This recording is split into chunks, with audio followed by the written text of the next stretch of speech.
All right, good morning, everyone. I'm Jan Erickson from Stepping Aside, and welcome to Somewhat Daily Tarot and Rune for the 20th day of November, 2019.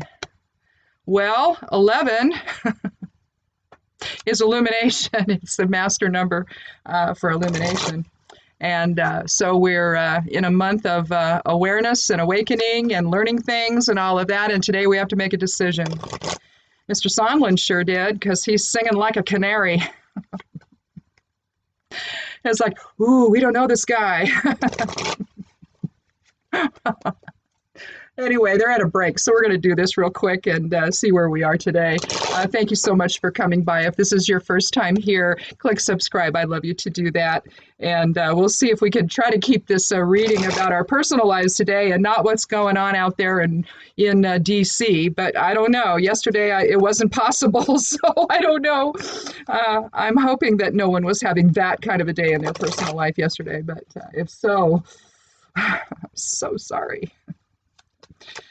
Anyway, the sun's in the 9th house in Scorpio. Again, with Scorpio, avoid drama and deceptive behavior. But, you know, there's also this steely-eyed focus with Scorpio. And right now it's going to be focusing in the area of culture, higher education, philosophy, maybe travel, to expand your horizons. So, you know, maybe you're planning a trip or you're on a trip or something. So enjoy yourself. Moon's in Virgo in the 8th house. Time for investments. Be focused on routine. There's a sextile with Mercury, so interactions with people flow easily. Intellect and emotions are in balance. Even with Scorpio, so maybe Scorpio will be so focused on, philosophical pursuits that they won't have time to get into any conflict with anybody or manipulate anybody. So anyhow, Mercury, 9th house in Scorpio. We just got a lot of stuff in Scorpio right now. Philosophical pursuits are favored again. Intense communication. There's a semi-square between Mercury and Jupiter. Look inward at what you value. Let go of that which no longer serves. That's really applying, I think, to Scorpio as well, because sometimes they fixate. Anyway, Venus and Sagittarius in the 11th house, thinking outside the box again. You want to today's with Sagittarius, there's also beauty. Well, with Venus, there's beauty, but with Sagittarius, there's adventure. And so you're looking at, something with respect to maybe going out and doing things with friends or what have you. Some kind of group activity is favored, kind of adventure oriented. But in it, you might end up being the peacemaker. So we have Mars in Scorpio, so passionate, warrior, dramatic, vengeful. It's just a really excellent combination. I mean, either they can really get things done or they can really cause some things to get done, I don't know, or to happen that maybe you don't like. Basically, this indicates that you prefer working and engaging with others, but again, be careful with that. There's an opposition between Mars and let me get it up here to go the right way with my wheel on my mouse. There's an opposition with Uranus, which says basically that we're feeling a little too comfortable in conflict energy, so we're liking it. That's probably why, the Republicans on that committee are acting like fools today. They want to obfuscate and dissemble and lie and throw something at the whatever to see what sticks, right? So that's what that energy is all about. The other thing is that when Mars is opposing Uranus, you tend to present whatever face is necessary. And while that might be good for a salesman, it does suggest some manipulation and doing what needs to happen in the moment. And aren't we tired of that? I mean, that seems to be how we got here, maybe, or one of the ways. I don't know. Mars in conjunct Chiron, passive influence, unable to see other perspectives or positions. And in that passivity, you might react with anger, because you're not really standing up for yourself. And then you feel that pressure build, and then kaboom. Saturn in Capricorn in the 12th house, conservative, authoritarian, responsible, reliable. But you fear what's hidden. And that's what we're seeing today. People are fearing what's hidden. And that's just unfortunate because it needs to come out. So, trine with Vesta, though, suggests that leadership skills are strong, and a sextile with Neptune, between Neptune and Saturn, discusses maybe being inspiring to others. So, I think you're seeing evidence of that. Duplicated signs, well, we'll start with intercepted first, Aries and Libra. Action oriented, but the ability to be action oriented, and also the ability to have respect for others. It's limited, and we see that as well. But with the duplicated signs, Sagittarius and Gemini, that's supporting positive communication and planning with others. So, I think that you're going to see both. Unfortunately, I think you're seeing issues of polarity play out, especially if you're watching the hearings right now. And with the 2 energy, that's what we're seeing. So let's see if the cards can support that or suggest something else. Let's go ahead. I'm going to lay 3 cards out. I'm going to take the 13th card each time for randomness sake, and we'll see if we need a 4th. And then we'll look at a rune from the Elder Futhark, and then we'll create a geomancy rune to close.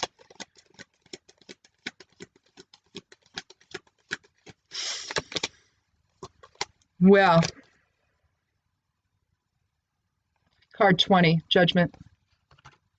That's likely going to go in the center unless we get all 3 majors. So we have a soul archetype card, aligns with today, the 20th of November. So things are coming to judgment, aren't they? We're having to judge what's going on. We're having to look at what has happened. We're having to figure things out and come to some kind of a conclusion about what's happened. A 2 energy, again, balancing of polarities, bringing things to balance. We think that polarity describes the opposites, 2 opposite entities, but in truth, they're simply 2 sides of the same coin. And so you look at the Republicans and Democrats in this case, and you're looking at 2 sides of the same coin. Different perspectives, yes, but it describes one unit of experience. And so, we're pulling against one another, for our own purposes, and hopefully justice will prevail.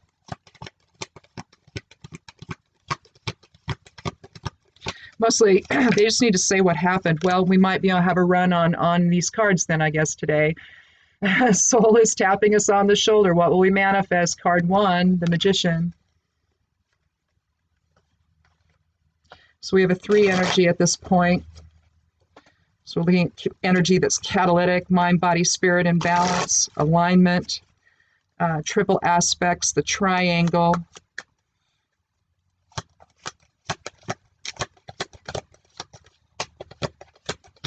It's creation energy, really. The Knight of Cups. I think we're going to put the Knight of Cups in the center. We'll make the Knight of Cups our significator. I mean, here we're trying to offer compassion and truth and awareness and awakening. What am I going to do with my cards? Let's put them right here. Okay, so we're offering truth and awareness and awakening and compassion. It's an active principle. Cups is about our emotions. It's the water element. You see that there's challenges there in the distance with what looks like probably the castle on the top of that mountain there. You see some water, a river or stream winding through the area. His visor is up. You see the wings and the sun on his helmet, signifying healing and compassion, offering that to the other side, so to speak. If we're looking at, the polarity of the day, we have one side offering truth and compassion and the other side offering, I don't even know. But again, here we have the 20th card of the Major Arcana and Judgment. And basically, what we're looking at there, again, is rebirth. It's about, I don't actually like the name of this card. I prefer, some of the other decks call it Eon, some of them call it Rebirth.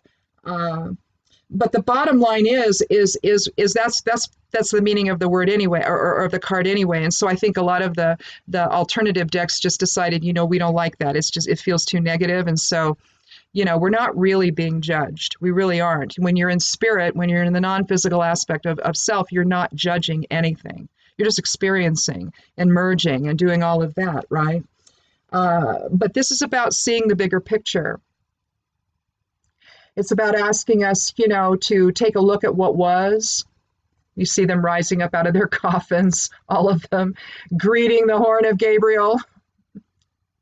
You see the cross there. And what the cross indicates, it's not about religion, it's about balance. It's about as above, so below. It's about balance between the vertical plane of spirit versus non-spirit, if you will, manifested form, and then also the male and masculine and feminine, or projective and receptive polarity on the surface when we're in form. And so you're looking at the center. The center is the awakening of that cross. It's also the cross of healing. But you see, the wings are matching the wings of Mercury. And what's today? Today is a Wednesday. It's a Mercury day. So we're seeing lots and lots of alignment about communication and understanding and awakening and awareness and compassion. Allowing Mr. Sondland to come in and redo his testimony is a gesture of compassion and awareness and understanding of what he might have been coping with. We're going to give him the benefit of the doubt here and not try to, harm him in this process, because what we want is the truth, right? So we want to support him in that. And here you have one, new beginnings, manifestation. We have the magician. All elements in balance with the implied horizontal part of the cross here would be right here is implied, okay? But you see the as above, so below directionality of his hands, of his arms, his left hand pointing down to the abundance of form, the abundance of earth, and the right hand with the Torah, or the word of God, pointing to spirit. You see abundance above with the rose wreaths or garlands above, rather not wreaths but garlands. You see the lilies and the roses down below. A lot of purity of motive, purity of manifestation. I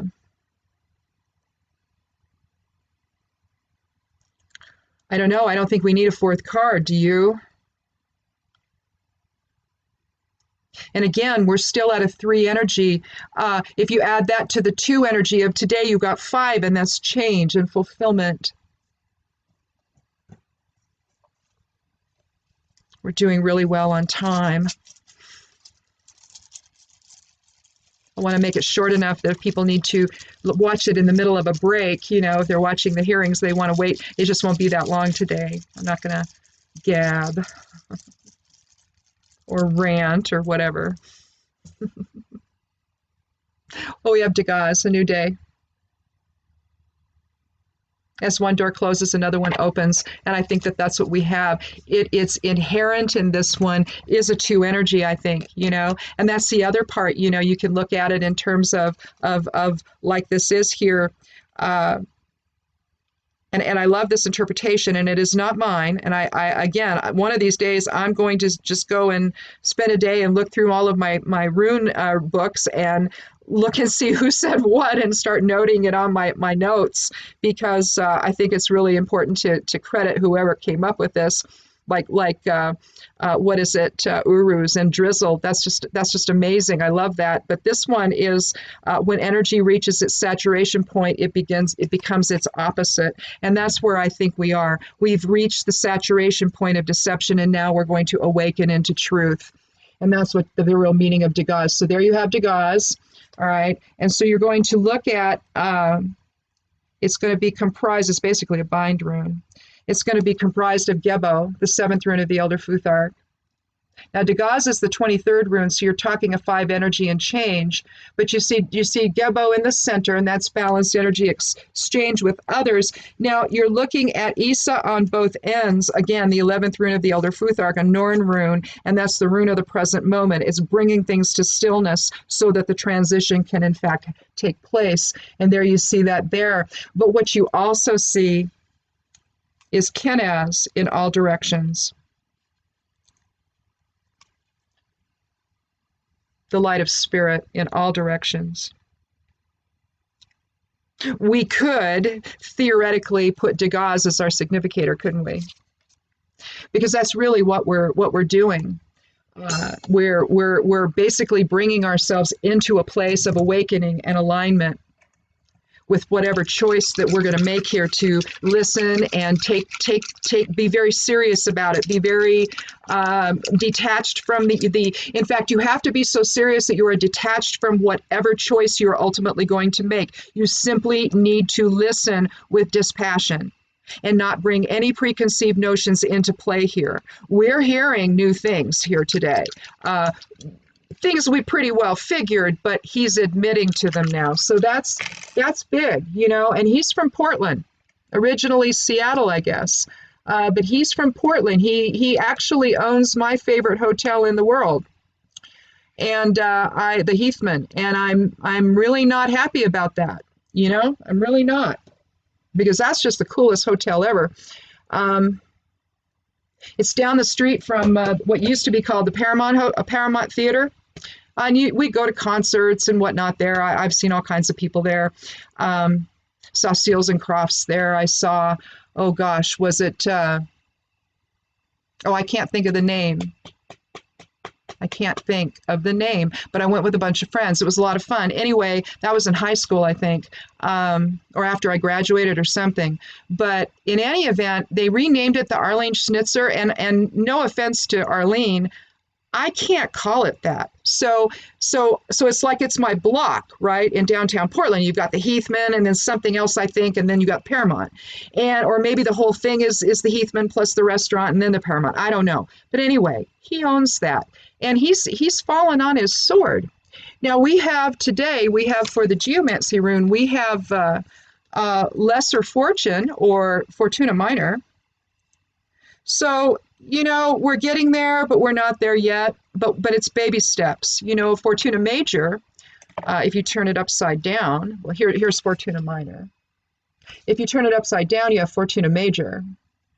But here, you're just talking lesser fortune. So in a sense, you're going to have successes, but they're going to be baby steps, and they're going to build on other ones that are coming up. And I think that's just indicative of the fundamental process that's going on right now. So I think that this aligns both very well with the hearings that are taking place, but I also think that this aligns well with the decision that we each have to make about all of it. It's not an easy process if you're somebody that's a supporter of this guy, and you're going to find that he's not who you think he is. And so you're going to have to make a decision. Do you believe that? Because that's going to be the underlying message that comes out. If you have to draw it all down to one thing, he isn't who you thought he was. All right. And if you believe that, then you're going to have to make a decision accordingly. Either support the impeachment or support someone else at the ballot box next November, in a year from now. So I think that whatever the decision ends up being here, however this ends up resolving itself, it does come down to some kind of a decision based on new information. And now we have to decide what way are we going to manifest? What way forward is it? Are we going to stay in conflict? Are we going to stay in all of that? Or are we going to pretend the illusion is real? Or are we going to see this for the criminality that it is? And is that the decision we want to make, that it's okay to have a president to use that office for his own personal gain and to harass and threaten people to do that? Is that what we want? And so whether, again, these are issues that are happening in your personal life and don't have anything to do with that, I guarantee you the way people are behaving now, you don't know that that's not. I've seen people cause problems because they felt emboldened by their support for this guy. And so they go out there. I've talked about this before, where we've had to stop going to certain grocery stores because there are men now that go to these places and behave in ways that are threatening to women. It's happened to me now in my favorite grocery store, and I cannot go back there. And I told the owner that. I says, I'm sorry, I can't come back. I've been shopping there since 1981. 81? Yeah, we moved here in 81. I've been shopping there since 81. It's the family that owns it, same family. It's passed to his son. I can't do it. Things have changed to the point that people now feel emboldened to behave in ways that maybe they would not have ever done before.